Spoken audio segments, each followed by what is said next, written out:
Hello my friends and welcome back. Thank you very much for being with me again today. I have an article where the Russians are calling out West's hypocrisy in relation to India. So you have a lot of Western weasels that are pointing out that India still buys Russian oil and what else when they themselves are still buying it.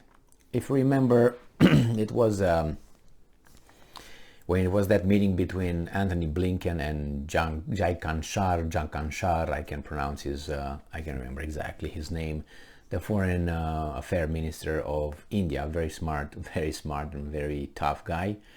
And they had that format, 2+2 or something, and they came in front of the weasel mass media human beings.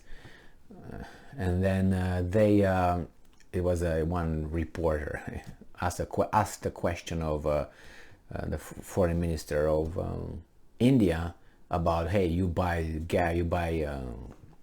this and that from, I think it was about oil from Russia. Are you going to change that? And then the foreign minister of India said, well, I gotta tell you that everything we buy for a month from Russia, Europe, or all we use in a month that we buy from the Russians, Europe uses it in an afternoon. So you might want to check your little beam in your eye and then point it out to my little thing. So he and the reporter was like, "Ow, ow, ow," like a little dog with a tail between her legs. I don't know, she had only one or two, but here we have an article from Republic World, and it's from August 28th. West's criticism of India for import of Russian oil reflects double standards. And correct, Russia claims.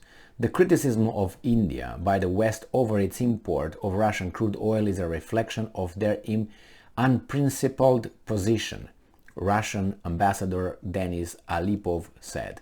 I totally agree with that, based on facts and evidence.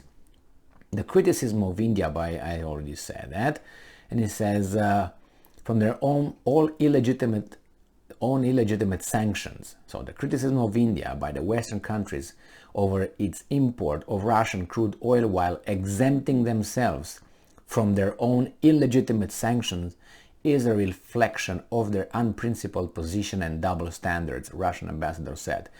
In an exclusive interview to PTI, the envoy said trade between India and Russia has been on a significant upswing, and several payment systems are in place, including an option even to use currencies of third countries with certain partners in Asia and in the Middle East, offering viable choices.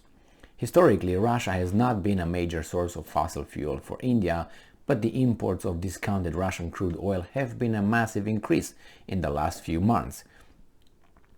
And I'm quoting, those in the West who criticize India, not just slyly, keep silent about the fact that they themselves actively buy Russian energy resources, exempting them from their own illegitimate sanctions, but in doing so explicitly demonstrate their unprincipled position and double standards while claiming otherwise.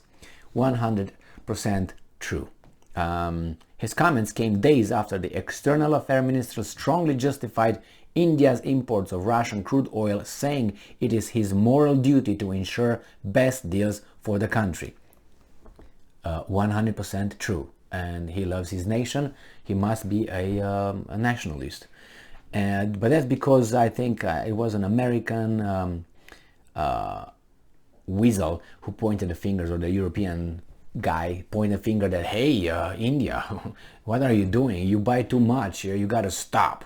In India, this is the response of the Indian here, and then the Russian. It is his moral duty to ensure best deals for the country. True.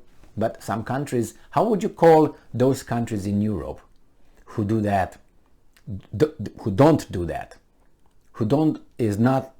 they're not following their moral duty to ensure the best deals for the country? How do you justify Germany, France, Italy, little countries. How do you justify to your citizens? I tell you how. We are all in this together and we have to suffer a little bit because of Putin, blah, blah, blah. And the guys, okay, until it hurts. And when it starts hurting, then this weasel, that agree now with all these moves will say, oh my God, we gotta change. We don't like it. It hurts. So the ambassador said Europe has completely lost its independent voice while appeasing the United States' ambitions for power and is now trying to sustain its economic well-being while triggering an escalation of energy prices for the rest of the globe. True. And I'm quoting, "For what reason should India pay for that?" Alipov asked. The ambassador suggested that there was no impact on Western sanctions against Moscow or on India-Russian trade and said the trade volume in the first 6 months of this year alone was $11 billion. It was around $13 billion for the 2021. And I'm quoting, "We have every reason to believe that the end of this year we will reach a historic record. And that is not only due to the large-scale supplies of hydrocarbons, which have grown more than 10 times.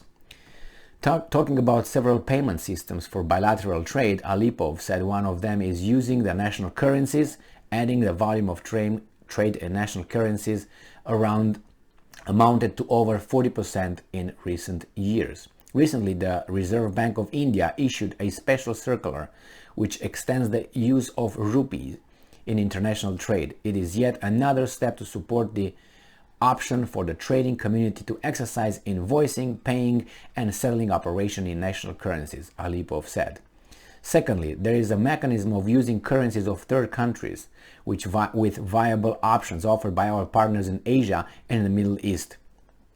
And he says here that we also see immense potential in the establishment of the BRICS International Reserve Fund. Alipov said the Russian companies and banks which are not sanctions can still engage in economic activities using US dollars and euros. So as for the impact of Western sanctions, obviously there's side effects were miscalculated both politically and economically. I totally agree with that. On India's oil procurement from Russia, Alipov said New Delhi has consistently maintained that its approach is based on national interest and reflects the needs of the growing Indian economy and the welfare of its people. What else do you want? What do you want? So this is the situation with, it says, on the international approach to resolving the Ukrainian crisis, he said, unfortunately, the collective global efforts to deal with the situation are also in jeopardy since institutional architecture gets under the stress of politicization and attempts to isolate Russia. Well, I explained to you what that isolation is. When you say, I'm not gonna talk to you, I'm not gonna talk to you, I'm not gonna talk to you, I'm not gonna talk to you, that's 4 people, I will not talk to you. So I isolated myself from 4 people. And if those 4 people talk to one another, who's the isolated one? Me. So I self-isolated myself. This is what the United States is going to get to. It's going to get to a few weasel countries that has under this hegemony. We'll try to use this against the rest of the world, but it's going to be another club forming, and then the rest of the world will wait for the wing of the other club to protect them. That's what's going to be. And I'm sorry to say, but it seems like without resources, you're kind of in a big doo-doo. And since Russia has a lot of resources, yeah, you can say Canada has, United States have. Yeah, that's right. That's correct. But Europe has none. So it's going to be the scramble for Africa, South America, and Asia. Good luck with that. We're going to see that in the next, 5 years until they settle scores. It depends how soon this war in Ukraine ends, and we go from there.